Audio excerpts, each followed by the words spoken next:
Alhamdulillahi Rabbil Alamin. Wa sallallahu wa sallama wa baraka wa an'ama ala abdihi wa rasulih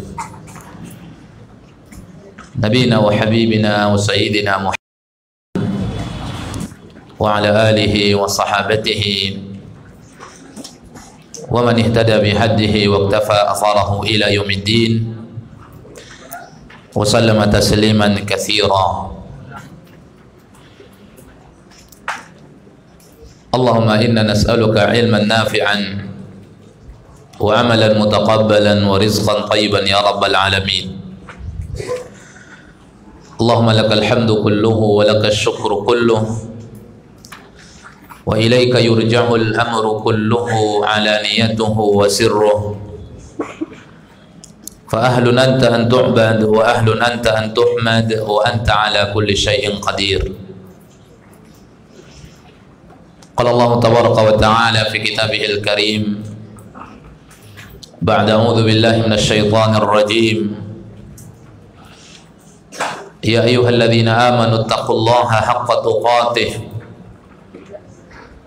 wa la tamutunna illa wa antum muslimun. Ya ayyuhan nasu taqu rabbakumul ladzi khalaqakum min nafsin wahidah وخلق منها زوجها وبث منهما رجالا كثيرا ونساء واتقوا الله الذي تساءلون به والأرحام إن الله كان عليكم رقيبا. يا أيها الذين آمنوا اتقوا الله وقولوا قولا سديدا يصلح لكم أعمالكم ويغفر لكم ذنوبكم ومن يطع الله ورسوله فقد فاز فوزا عظيما. Para siswa, para tulabul ilm, hafizakumullah wa ra'akum wa saddada khutaakum wa a'anakum ila kulli khair. Bersyukur kita kepada Allah tabaraka wa ta'ala di pagi hari yang berkah ini, kita berkumpul di tempat yang mulia ini dengan tujuan adalah mempelajari sejarah-sejarah orang-orang saleh, orang-orang yang terdapat di dalam kehidupan mereka adalah pelajaran-pelajaran, hikmah-hikmah yang bisa kita petik dari sejarah-sejarah hidup mereka.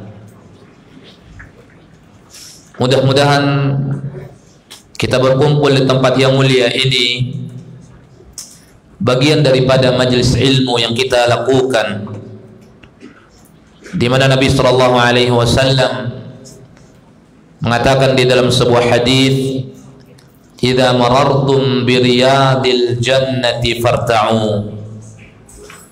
Ketika kalian melewati taman-taman surga, maka mampirlah ke dalamnya, kata Nabi sallallahu alaihi wasallam. Para sahabat bertanya kepada Nabi, "Wa ma riyadul jannah?" Apa itu taman-taman surga ya Rasulullah? Nabi mengatakan, "Hilaqul dzikir." Perkumpulan-perkumpulan yang dengannya kita ingat akan Allah tabaraka wa taala. Maka salah satu sarana yang akan menambah keimanan kita kepada Allah tabaraka wa ta'ala, mempelajari sejarah Nabi dan mempelajari sejarah sahabat-sahabat Nabi sallallahu alaihi wa alihi wasallam. Salawat dan salam tercurahkan untuk Rasulullah sallallahu alaihi wasallam, tercurahkan salawat dan salam untuk keluarga Nabi, seluruh para sahabatnya radhiyallahu anhum ajma'in wa man tabi'ahum bi ihsanin ila yaumiddin. Para siswa, para tulabul ilm, hafizakumullah wa ra'akum wa saddada khutaakum wa a'anakum ila kulli khair.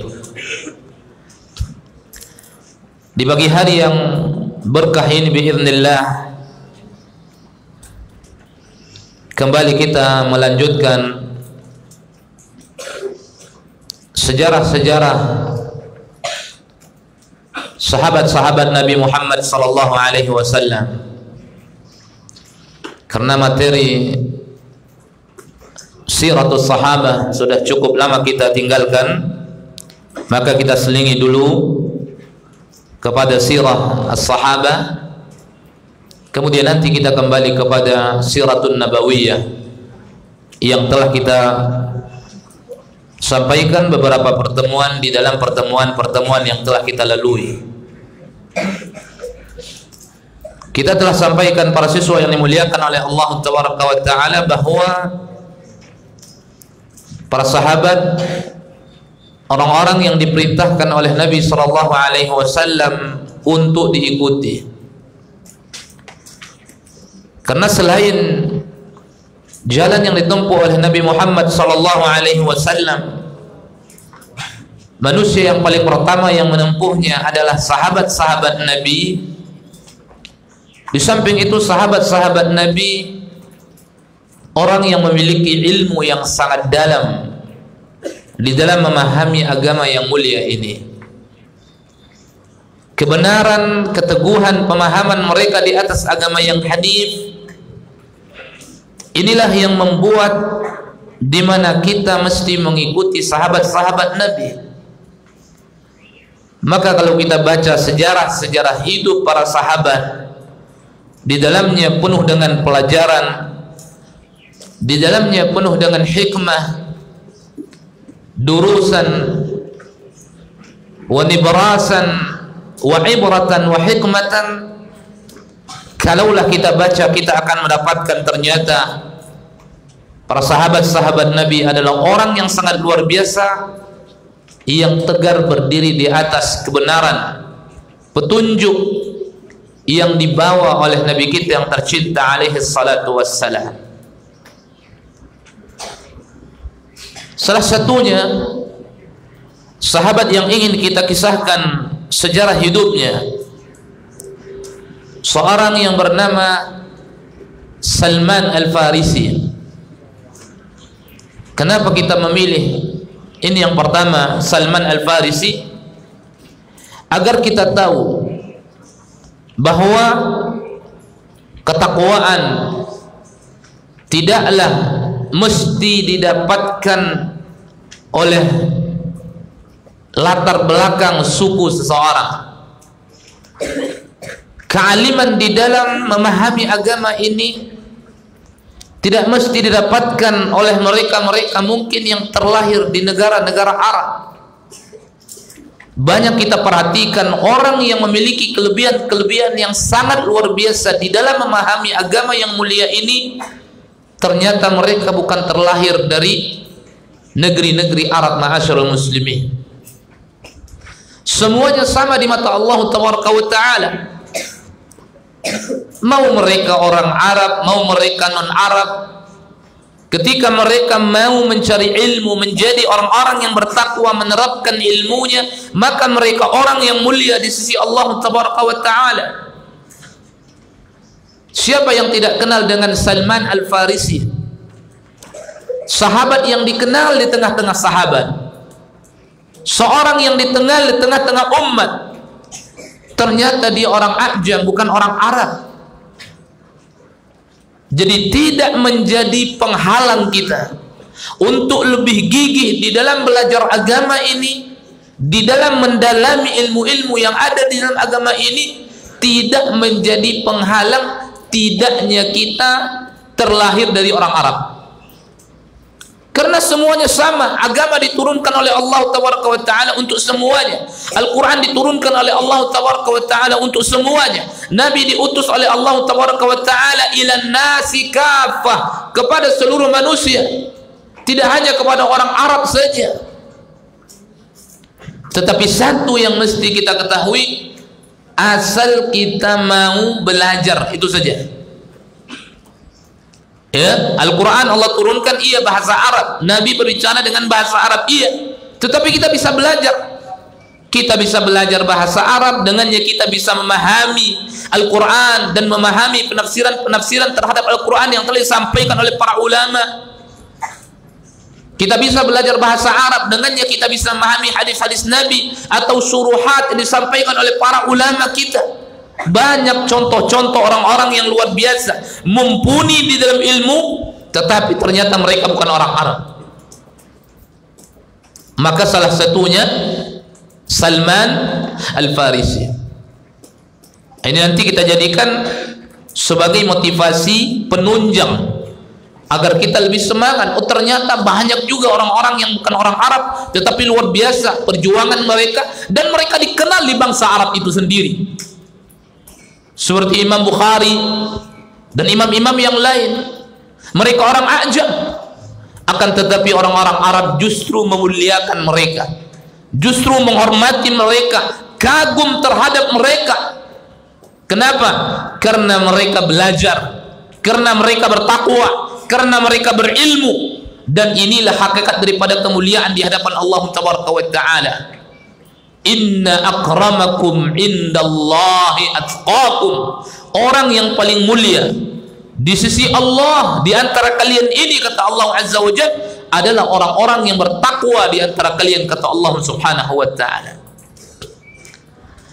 Salman Al-Farisi radhiyallahu an, seorang yang sangat luar biasa mencari kebenaran, sampai-sampai Nabi SAW mengatakan, Salman minna ahlal baiti. Siapa tahu artinya itu? Ini pujian untuk Salman. Setelah Salman berjumpa dengan Nabi SAW dan mengisahkan kisah perjalanannya kepada Nabi, bagaimana perjalanannya mengikuti kebenaran, mencari petunjuk, sehingga Nabi memujinya, Salman minna ahlal baiti. Kamu siapa nama? Ammar. Yallah Ammar. Apa artinya Ammar? Salman minna ahlal baiti.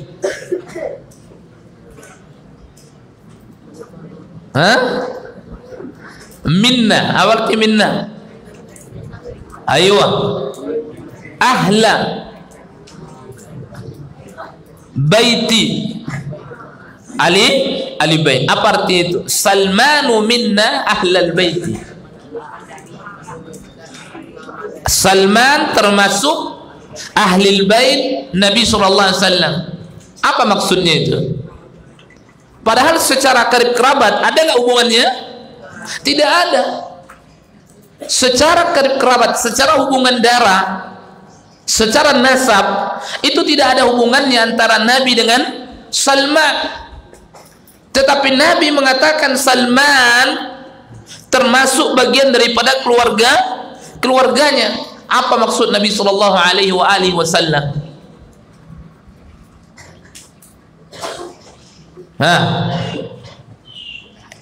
Anta masmuk? Aywa. David Syafiq. Yallah Syafiq. Kelas tinggi lah. Ini kayaknya harus butuh kejeniusan ini ya. Butuh banyak membaca dan butuh banyak belajar. Kelas 3, kelas 9. Mana kelas 9 nih? Al-Mustatasi'. Hadhi kullu mutatasi'. Anta mustatasi'? Yallah masmuk. Hafidh. Yallah hafidh. Kenapa Salman disebut oleh Nabi bagian dari keluarganya? Padahal nggak ada hubungan nasabnya. Kita tahu Nabi orang Arab, Salman orang apa? Bukan orang Arab, dia orang Persia. Makanya ada ujungnya Al-Farisi. Lalu kenapa Nabi mengatakan dia? Ini kata pengantar yang disebutkan oleh sebagian ahli sejarah. Sebagian lagi membawa kata pengantar yang lain yang juga perkataan Nabi. Andaikan petunjuk itu ada di bintang saking tingginya, maka Salman itu akan menjemput petunjuk itu sampai ke bintang itu. Perkataan Nabi juga. Nabi berkata, Salman minna ahlal baiti. Salman itu termasuk keluarga kita, kata Nabi SAW. Kenapa Salman dikatakan bagian daripada keluarga Nabi? Padahal secara nasab tidak ada hubungannya. Secara tali darah juga tidak ada. Karena kalimat-kalimat ahlun itu ya tidak hanya digunakan. Ini pemahaman yang lebih luas. Jadi ada ahlun secara khusus, ada ahlun, ada keluarga secara khusus, ada keluarga secara umum. Keluarga secara khusus orang-orang yang memiliki tali darah atau orang-orang yang ada hubungan nasab. Itulah ahlul bait Nabi sallallahu alaihi wasallam yang Allah katakan. Innamallahu yang Allah sebutkan dalam Al-Qur'an, Allah menginginkan mensucikan kalian wahai keluarga Nabi sesuci-sucinya. Orang yang ada kaitan dengan Nabi, orang yang ada qarabah dengan Nabi sallallahu alaihi wasallam. Tetapi keluarga itu tidak hanya mesti ada hubungan darah. Nih, keluarga besar CPIT An-Nawawi, apakah antum semua ada hubungan darah? Tidak, tapi bisa dikatakan keluarga besar. Di situ ada pimpinannya, di situ ada jajarannya, di situ ada muridnya, di situ ada wali muridnya. Itu semua keluarga. Padahal tidak ada hubungan darah. Itulah yang dimaksud oleh Nabi SAW, keluarga secara umum. Maksudnya keimanan yang terdapat di dalam jiwa Abu Darda, kebaikan-kebaikan yang terdapat di dalam jiwa Abu Darda menjadikan Nabi SAW mengatakan dia bagian daripada keluarganya. Ya, maka terkadang keluarga itu kalimat-kalimat ahlun di situ tidak hanya didapatkan dengan nasab tadi.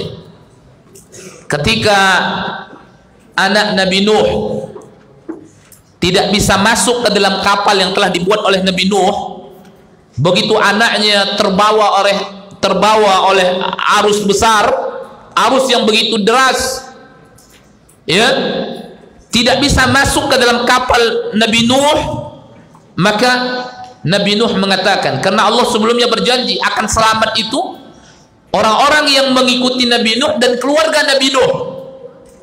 Ternyata anaknya tidak bisa masuk, anaknya terbawa oleh arus besar dan arus yang begitu kencang. Apa kata Nabi Nuh alaihissalam? Inna bni min ahli. Ya Allah, sesungguhnya anakku bagian daripada keluargaku, dan sesungguhnya janjimu adalah benar. Tapi kenapa anakku tidak masuk ke dalam kapal? Kenapa anakku tenggelam dibawa oleh arus besar? Apa kata Allah Jalla wa'ala? Innahu laysa min ahlik.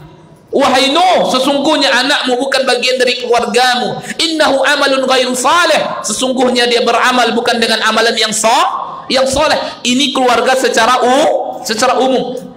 Keluarga maksud yang mengikuti Nabi, yang beriman kepada Nabi, yang patuh kepada Nabi. Keluarga secara umum yang mengikuti Nabi Nuh, yang patuh kepada Nabi Nuh, bagian daripada keluarganya, kendati pun bukan keluarga dari sisi nasab. Sementara anaknya tidak mengikutinya, maka tidak dikatakan bagian daripada keluarganya oleh Allah Taala. Innahu amalun ghairu salih. Anakmu beramal tetapi amalannya tidak saleh, wahai Nuh, makanya tidak selamat. Maka Nabi memuji Salman Al-Farisi dengan sebutan Salman minna ahlal bait. Itu karena keimanan Salman terhadap Nabi SAW. Baik, kisah yang akan kita kisahkan Salman, orang yang berjalan mencari kebenaran. Karena setiap orang terlahir itu belum tentu dia terlahir di dalam keluarga Islam. Banyak orang yang Allah lahirkan ya bukan beragama Islam, artinya orang tuanya bukan Islam. Orang tuanya beragama selain daripada agama Islam. Begitulah Salman Al-Farisi. Dia bukan terlahir dalam lingkungan Islam. Dia terlahir bukan dalam lingkungan Nabi Muhammad SAW, tetapi terlahir di dalam sebuah agama yang menganut keluarganya agama Majusi, yaitu menyembah api. Menyembah apa? Menyembah api. Tapi Salman ini seorang yang sangat luar biasa mencari kebenaran, bisa mengorbankan segala-galanya, bisa mengorbankan sesuatu yang besar dengan tujuan mencari petunjuk yang datang dari Allah Taala. Ini motivasi besar bagi kita ini. Karena orang yang menginginkan sesuatu yang besar, orang yang menginginkan sesuatu yang besar mestilah lewat pengorbanan yang besar.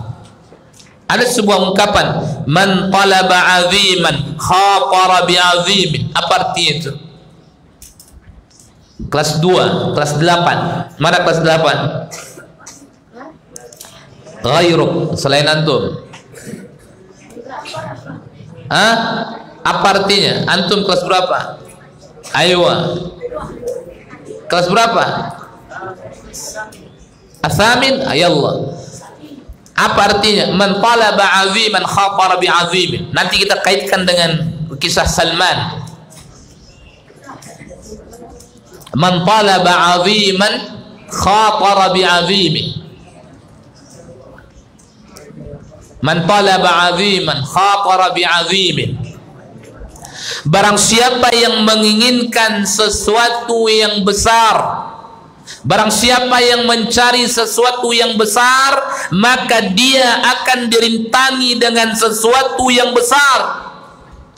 Tidak ada orang menjadi orang besar tanpa usaha. Tidak ada orang menjadi orang yang mulia tanpa ada pengorbanan. Ya, Salman Al-Farisi dia ingin mencari kebaikan-kebaikan, dia ingin mencari kemuliaan, dia ingin mencari petunjuk, maka dia mengorbankan segala-galanya. Antum juga, antum ingin menjadi apa? Menjadi seorang yang mulia nanti di masa depan. Dari sekarang mesti memiliki pengorbanan-pengorbanan yang besar. Dosen Ustaz pernah bercerita di Madinah, dosen hadis yang ngajar kitab Bukhari di kampus. Ya, sekarang mungkin sudah mendapat gelar profesor lah beliau itu. Kalau dahulu dia masih di bawah profesor tapi sudah di atas ustadz, dia sudah di atas doktor tapi masih di bawah ustadz, masih di bawah gelar profesor lah. Kalau di sana profesor itu apa namanya? Ustadz. Jadi ustadz itu artinya apa? Artinya profesor. Jadi dia sudah, kalau tidak salah waktu itu Ustadzul Musyarik atau Naibul Ustadz, saya lupa, tapi masih di bawah profesor lah. Tapi sudah di atas doktor dia. Dosen hadis. Namanya Syekh Az-Zabidi namanya. Hafizahullah wa ra'ah, waffaqahullah ila kulli khair. Dia bercerita begini, ikhwan, dia waktu itu memberi kita motivasi untuk rajin-rajin menabung. Untuk rajin-rajin apa? Menabung. Jadi jangan, ibaratnya jangan semua beasiswa yang dikasih oleh kampus itu, jangan beasiswa yang dikasih oleh kampus itu semuanya masuk ke dalam apa? Masuk ke dalam perut. Dibagi. Sebagian yang kau gunakan untuk makanmu, karena engkau tidak akan bisa ibadah dengan baik, engkau tidak akan bisa menuntut ilmu dengan baik. Ya kalau lapar-lapar gimana? Kalau tidak punya tenaga bagaimana? Maka dibagi itu. Jangan semua uang itu engkau tilam untuk perutmu katanya. Tapi sebagiannya untuk makanmu, sebagiannya untuk minummu, sebagiannya engkau tabung untuk beli kitab. Karena kitab itu adalah nyawa seorang penuntut ilmu. Gimana penuntut ilmu belajar tanpa kitab? Tidak bisa. Lalu dia menceritakan, dan itu memang kita jumpai ya, sebagai teman-teman, masya Allah luar biasa. Ada konsisten. Jadi beasiswa itu 840 real. 840 real dalam satu bulan itu lebih kurang 3.200.000 atau lebih setiap bulan. Sebagian teman-teman saya perhatikan, mereka nabung dalam satu bulan itu 340 real. Berapa? 340 real. Sisanya berapa? 500 untuk makan mereka. Mungkin mereka beli baju, mungkin mereka beli yang lain lah. Kemudian mereka makan di situ. Ya kan? Tetapi sisanya 340 real. Ini sudah banyak ini. Kita sudah kagum terhadap orang yang bisa seperti itu. makannya hanya 500 real, sisanya mereka tabung. Kalau 300 real dalam sebulan mereka menabung, berarti dalam 1 tahun mereka menabung berapa? 3.600 lebih kurang ya. 3.600 lebih kurang kali 4.000 berarti lebih kurang 13 jutaan. Dalam 1 tahun mereka menabung 13 sampai 14 juta untuk beli apa? Untuk beli kitab. Ditambah lagi mungkin uang-uang yang lain. Mungkin ketika musim haji ada tugas-tugas dari kampus, mungkin menjadi penterjemah. Kemudian ada mungkin membantu para masyaikh mungkin yang ada di tempat-tempat ziarah, mereka dapat uang lagi, mereka gabungkan. Bisa jadi 1 tahun itu mereka beli kitab itu 25 juta sampai 30 juta menabung ya. Bahkan mungkin lebih sampai 40 juta, bahkan mungkin 50 juta. Kita sudah merasa kagum ini terhadap orang yang bisa nabung 340 real dalam satu bulan. Kita mikir, berarti dia sering lapar. Berarti mungkin nggak pernah makan di luar itu, makan di kampus saja. Kalau di kampus memang harganya murah dia, karena subsidi untuk mahasiswa. Tapi Syekh ini bercerita, wallahi katanya, uang beasiswa, karena dia tamatan Madinah juga dia. Dulu mahasiswa juga dia, sebelum dapat gelar doktor itu dia mahasiswa juga sih. Wallahi kata beliau, itu dia menabung bukan 340 real, tapi dibalik sama dia. 500 untuk menabung, 340 untuk makan. 340 untuk makan, cukup tidak cukup mesti dia cukupkan. Kalau tidak cukup bagaimana? Berarti lapar-lapar dia. Kalau ternyata sudah akhir bulan, uang sudah tidak ada, tetapi yang ada yang 500 tadi untuk beliau mengatakan tidak akan menggunakan itu uang. Biar dia tahan lapar-lapar di malam hari itu. Sampai beliau bercerita apa? Sampai di suatu malam karena tidak ada makanan lagi, ya, karena uang sudah habis, besok baru turun beasiswanya, maka di malam hari itu dia tidak makan. Falamma asbah, Ustaz lupa ini. Ustaz lupa apakah ketika itu guru Ustaz bilang ketika bangun di pagi hari atau ketika ingin tahajud di malam hari. Ustaz lupa. Ya, taruhlah misalnya ketika bangun di pagi hari. Begitu bangun di pagi hari, dan beliau mengatakan, saya tinggal di Wihda 2, kalau tidak salah Wihda 2, asrama 2, dia tinggal waktu itu. Beliau mengatakan, begitu di pagi hari, saya bangun, ingin pergi salat subuh, maka saya jatuh di tangga. Sudah kurang sadar, kenapa? Karena saking lemahnya yang dia rasakan. Kenapa demikian? Karena dia menginginkan sesuatu yang besar, mesti memiliki pengorbanan yang besar. Semakin besar pengorbanan seseorang, maka hasilnya akan semakin besar dia dapatkan. Itu kita merasa takjub dengan kisah yang beliau kisahkan itu.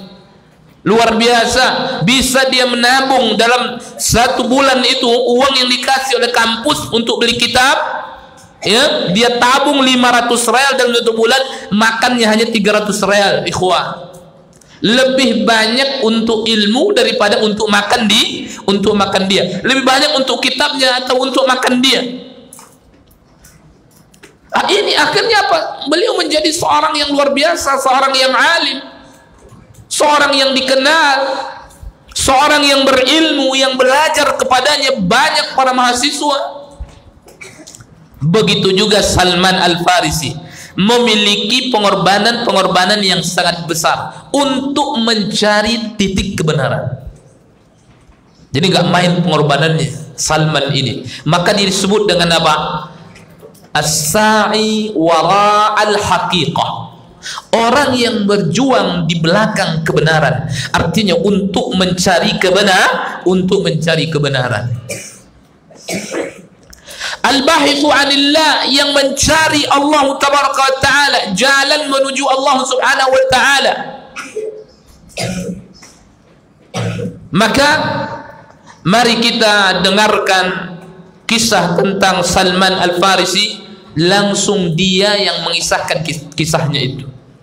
Jadi kita tidak mengambil kisah itu dari orang lain, tidak, tetapi kita langsung mendengarkan kisah dirinya, langsung dia yang mengisahkannya. Karena berbeda ya. Berbeda kita mendengarkan kisah seseorang dari orang lain dengan mendengarkan kisahnya dari orang itu langsung. Berbeda apa enggak? Mana enak itu? Dengar dari orangnya langsung atau dari orang lain? Dari orangnya langsung. Karena ketika orang itu menceritakan dirinya, itu tentu dia mengisahkan dengan perasaan yang dia rasakan. Maka hati kita lebih terpukau mendengarkannya. Hati kita lebih merasakan nikmat mendengarkannya daripada kita mendengarkan kisah-kisah dari orang lain. Mari kita baca kisah Salman, dan dia langsung yang mengisahkan kisahnya. Dia berkata begini, kuntu fatan farisiyan, saya itu seorang pemuda yang datang dari Faris, min ahli Asbahan, orang yang tinggal di Asbahan, min qaryati yuqalu laha, sebuah kampung namanya Jayyan. Apa nama kampungnya? Jayyan, kampung kecilnya ya. Kampung kecilnya namanya Jayyan. Wa kana abi duhqanul qaryah, adalah orang tuaku, kata Salman ini, adalah orang tuaku pemuka kaum, pemuka yang ada di kampung itu, orang yang paling kaya yang ada di kampung itu, dan orang yang paling tinggi martabatnya, sempurna sudah. Orang yang dijadikan sebagai tokoh di kampungnya, di Jayyan, orang yang paling kaya. Berbeda juga ini kedudukannya. Ada seorang tokoh dimuliakan karena dia seorang tokoh, tetapi dia tidak berharta. Dia tetap dimuliakan karena dia seorang tokoh. Dia sudah tua, seorang yang dimuliakan, seorang tokoh, dia seorang pemuka di kampungnya, dia pasti dimuliakan walaupun dia tidak berharta, walaupun dia tidak punya banyak uang, walaupun dia tidak punya banyak kekayaan, dia pasti dimuliakan. Tetapi ayahnya Salman ini tidak sampai di situ. Sudahlah dia menjadi pemuka kaum, orang yang ditokohkan di Jayyan. Di samping itu orang yang punya banyak uang, makin dimuliakan oleh banyak manusia itu, terutama mereka-mereka yang memang menganggap uang itu segala-galanya. Kalau bagi kita tidak, uang itu bukan segala-galanya, tapi ada orang yang menuhankan uang. Tidak sampai di situ, wa a'lahum manzilatan, dan ayah daripada Salman ini orang yang paling tinggi martabatnya, kemuliaannya. Dia orang yang ditokohkan, dia orang yang kaya, dan orang yang paling tinggi kemuliaannya, sempurna sudah kedudukan dia di Jayyan itu. Wa kuntu ahab khalqillahi ilaihi mundzu wulidtu, dan saya ini, kata Salman, orang yang paling dicintai oleh ayah saya. Makhluk yang paling dia cintai itu ya saya, kata Salman. Tidak ada makhluk manapun yang kasih sayangnya melebihi kasih sayangnya kepadaku, kata Salman. Saya ini orang yang paling disayangi oleh orang tua saya, oleh ayah saya,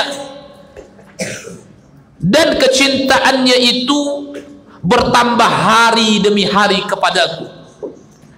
Ya, semakin besar Salman ini, kecintaannya pun semakin bertambah. Semakin tumbuh dewasa Salman ini, kecintaannya pun semakin bertambah kepada Salman. Saking cintanya ayahnya kepada Salman, dan saking sayangnya ayahnya kepada Salman, sampai-sampai Salman itu dipingit di rumahnya, dikurung, gak boleh keluar. Kenapa itu? Takut ayahnya terjadi apa-apa kepada Salman. Takut diculik orang, takut diusil, takut dijahatin, takutlah segala-galanya, gak boleh keluar tuh. Sampai cintanya orang tuaku kepadaku, kata Salman, sampai ayahku itu mengurungku di rumah, gak boleh keluar rumah. Berbeda dengan anak-anak yang lain, umur 2 tahun, 3 tahun, 4 tahun dilepaskan keluar rumah, bermain dengan anak tetangga, bermain dengan anak-anak masyarakat sudah. Jalan-jalan, mungkin main-main di luar rumahnya, atau mungkin ada lagi mereka bermain baru pulang sore hari. Itu ada yang dibiarkan oleh orang tua. Tapi Salman tidak. Salman nggak boleh keluar rumah. Cukup Salman tinggal di rumah karena ayahnya tidak mau terjadi apa-apa. Itu saking sayangnya kepada Salman. Tidak ada orang yang lebih dia cintai daripada Salman.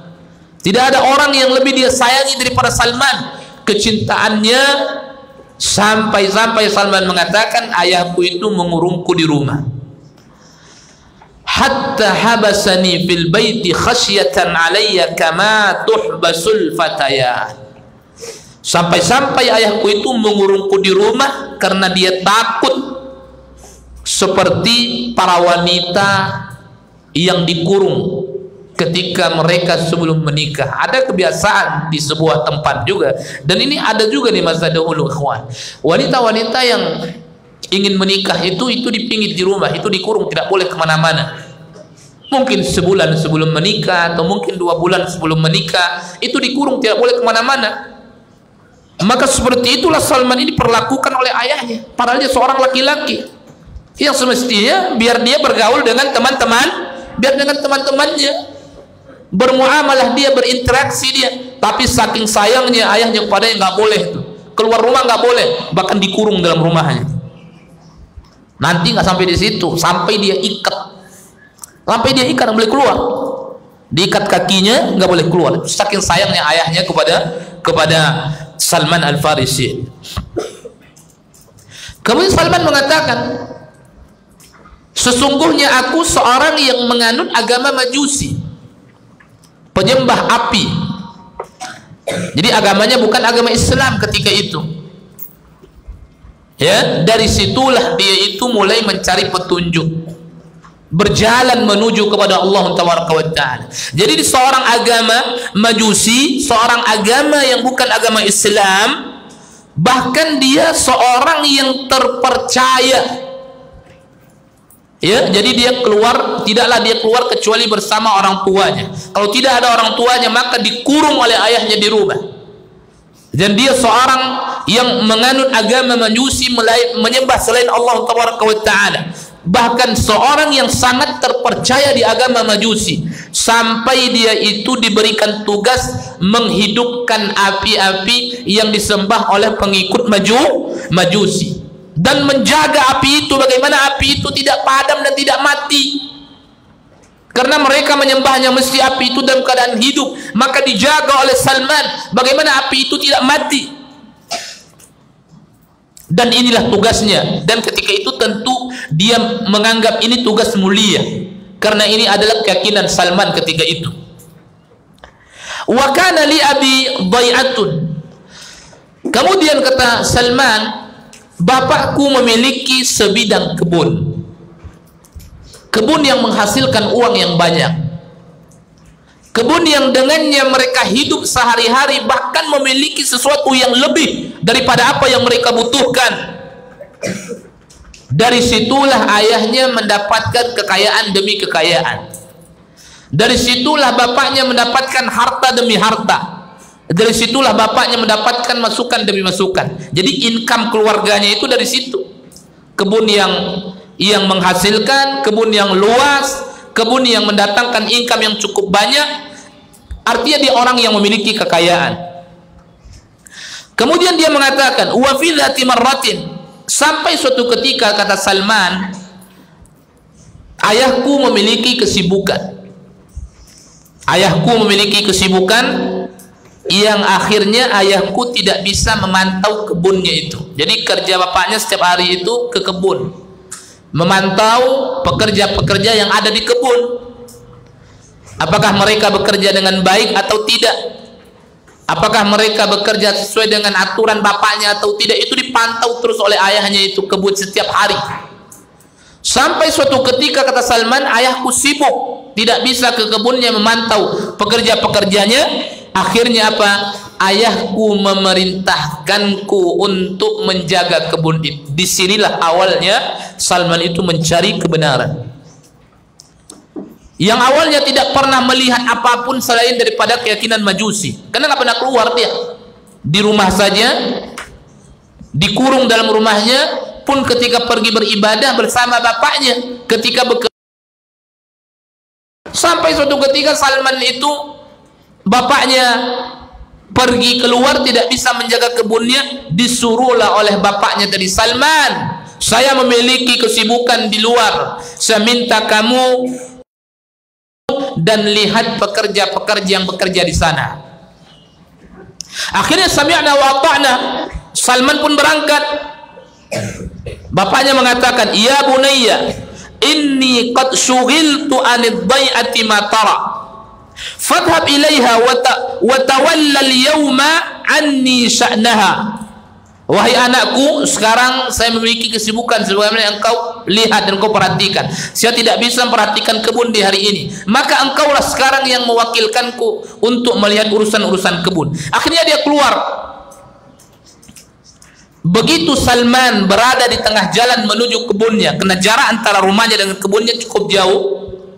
Begitu dia berangkat, di tengah jalan, marartu bi kanisatin, saya lewat di dekat sebuah gereja, ya, yang sebelumnya dia belum pernah itu melihatnya, karena jarang sekali dia keluar bersama bapaknya, selalu dikurung oleh bapaknya. Sampailah aku berjalan di dekat sebuah gereja yang dimiliki oleh orang-orang Nasara, fasami'tu aswatahum, aku mendengarkan suara-suara mereka di dalam gereja itu, yang ketika itu saya lihat mereka ternyata dalam keadaan beribadah, sedang salatlah, salat seperti keyakinan mereka. Fakultu falafata dzalika intibahi, sehingga mengalihkan pandanganku, konsentrasiku. Gara-gara itu Salman tidak jadi ke kebun. Gara-gara itu Salman tidak jadi ke kebun. Lam akun a'rif syai'an min amrin nasara, kata Salman. Aku sebelumnya tidak pernah mengetahui tentang ajaran Nasara ini, nggak pernah aku tahu itu. Yang dia tahu hanyalah Majusi, yang dia tahu adalah api yang biasa disembah oleh Majusi, karena dia yang menghidupkannya dan dia yang menjaganya. Yang dia tahu adalah kebunnya, yang dia tahu adalah rumahnya. Begitu aku lewat di dekat satu jalan, ada sebuah kanisa punya orang Nasara. Aku mendengarkan mereka sedang beribadah di situ. Akhirnya apa? Dia mampir ke situ. Penasaran dia, ini ajaran apa? Ini akidah apa? Ini keyakinan apa? Maka dia penasaran, dan aku tidak sedikit pun memiliki latar belakang terhadap pengetahuan terhadap ini agama. Lam akun a'rif syai'an min amrin nasara atau amri ghairihim min ashabil adyan, bahkan apapun macam daripada agama aku tidak pernah tahu. Yang dia tahu hanya satu, yaitu agama dia saja. Falamma sami'tu aswatahum, kata Salman, begitu aku mendengarkan suara mereka itu, dakhaltu alaihim li anzura ma yasnaun, maka aku pun masuk ke dalam gereja itu melihat apa yang sedang mereka lakukan. Dia sudah mulai ini. Jadi begitu melihat ajaran-ajaran mereka ini, sudah mulai dia ragu terhadap keyakinan dia. Hati berkata, sepertinya ajaran ini lebih bagus daripada ajaranku. Sepertinya ajaran ini lebih benar daripada ajaran yang aku anut. Sepertinya akidah ini lebih benar daripada akidah yang aku anut. Mulailah ketika itu keraguan timbul dalam hatinya. Aku masuk, kata Salman, dan aku lihat mereka melakukan apa yang mereka lakukan. Falamma ta'ammaltuhum a'jabatni, begitu aku cermati, aku lihat apa yang mereka lakukan itu, salat yang mereka lakukan, maka aku senang terhadap agama mereka. Ya, jadi hatinya lebih cenderung kepada agama Nasara. Karena itu yang baru menjadi perbandingannya hanya itu. Dia menganut agama Majusi, kemudian dia lihat agama Nasara, tertarik dia kepada Nasara. Fa wa qultu, kemudian aku pun berkata, Wallahi hadza khairun minal ladzi nahnu alaih. Demi Allah, ini keyakinan, ini agama lebih baik daripada agama yang kita sedang menganutnya. Kata siapa ini? Kata Salman. Fa wallahi ma taraktuhum hatta gharabatis syams. Demi Allah, kata Salman, dia mengisahkan, aku tidak meninggalkan mereka, aku tidak meninggalkan kanisah itu sampai terbenam matahari. Saking senangnya Salman ada di situ, karena menurut dia ketika itu ajaran itu lebih baik daripada ajaran yang dia anut sebelumnya atau yang sedang dia anut. Walam azhab ila dhai'ati abi, dan aku tidak jadi pergi ke kebun bapakku. Jadi terpalinglah hatinya kepada ini ajaran ketika itu. Gak jadi ke kebun tuh. Penasaran ya, penasaran dia. Summa inni sa'altuhum, kemudian aku mulai bertanya kepada mereka, kata Salman. Aku mulai bertanya kepada mereka, aina aslu hadzal din? Dari mana asal usul agama ini? Ingat ya, dia baru tahu berapa agama? 2. Satu agamanya yang selama ini dia anut, menyembah api, namanya Majusi. Kemudian setelah lama dia tumbuh, tidak pernah dia melihat agama, jumpa lagi satu keyakinan yang berbeda dengan agamanya. Agama apa? Maka dia bertanya kepada orang-orang yang ada dalam gereja itu, dalam kanisah itu, min aina aslu hadzal din? Agama ini dari mana asal usulnya? Setelah dia takjub kepada itu agama, kemudian berkata kepadaku, kata Salman, fi biladis Syam. Agama ini asalnya dari negeri Syam. Walamma aqbalal lailu, begitu malam sudah mulai masuk, uttu ila baitina, aku pun kembali pulang ke rumah. Berarti nggak jadi kemana dia? Nggak jadi ke kebunnya. Berarti dia tidak menuruti perintah siapa? Perintah orang tuanya. Apa yang memalingkan dia dari perintah orang tuanya? Keyakinan yang dia temui di tengah jalan yang berbeda dengan keyakinannya, agama yang dia temui di tengah jalan yang berbeda dengan agamanya. Maka dia bandingkan, dan menurut dia ketika itu ini agama lebih baik daripada agama yang dia anut. Begitu aku pulang ke rumah, kemudian aku berjumpa dengan bapakku. Bapakku bertanya, gimana kebun kita? Gimana pekerja-pekerja yang ada di kebun kita? Aku berkata kepada bapakku, ya abati, inni marartu bin nasi. Aku lewat di dekat sebuah kaum, mereka sedang salat di tempat peribadatan mereka, kanisah gereja. Fa'ajabani, maka aku takjub melihat apa yang mereka lakukan. Ma ra'aitu min dinihim, apa-apa yang aku lihat dari agama mereka. Wa ma ziltu indahum hatta gharibatis syams, maka aku tetap tinggal bersama mereka sampai matahari terbenam yang tak jadi aku kebun. Fadu'ira abi mimma sana'tu, bapakku pun terkejut, terperanjat dengan apa yang telah aku lakukan. Bapaknya marah bukan karena dia tidak ke kebun, karena ada sesuatu yang lebih besar daripada hanya urusan kebun. Ini urusan keyakinan, ini urusan agama. Maka bapaknya tidak marah karena dia tidak ke kebun itu, langsung hilang itu, karena ini urusan agama, urusan keyakinan itu. Kalau kebun urusan apa? Urusan dunia, ya kan? Urusan dunia. Ini ada urusan yang besar, urusan agama ini. Maka terperanjat bapaknya, marah kepadanya. Dia mengatakan, ai bunai, laisa fi dzalika din khairun, dinuk wa dinu abaik khairun min. Wahai anakku, tidak ada kebaikan-kebaikan yang terdapat dalam agama yang kau lihat itu. Agamamu, agama bapakmu lebih baik daripada agama-agama yang lain. Aku berkata kepada bapakku setelah itu, wallahi inna dinahum la khairun min dinina. Wahai bapakku, agama mereka lebih baik daripada agama kita. Agama mereka lebih baik daripada agama kita. Fa khafa abi mimma aqul. Akhirnya bapakku takut terhadap apa yang telah aku lakukan. Wa khasyiya an artadda an dini. Dia takut aku akan murtad dari agamaku. Wa habasani bil baiti. Kembali dia kurung aku di rumah. Wa wada'a qaidan fi rijli. Maka dia ikat kakiku ketika itu. Diikat berhari-hari, diikat ini oleh bapaknya. Enggak mau bapaknya pindah agama, anaknya enggak mau. Ini saking sayangnya siapa? Saking sayangnya ayahnya kepada anaknya, kepada Salman. Urusan kebun lupa seketika kalau sudah berhadapan dengan urusan keyakinan. Diikat oleh bapaknya, gak boleh keluar dan gak boleh bergaul dengan siapapun, terpengaruh nanti agamanya, maka diikat. Tapi ingat, Salman tidak sampai di situ.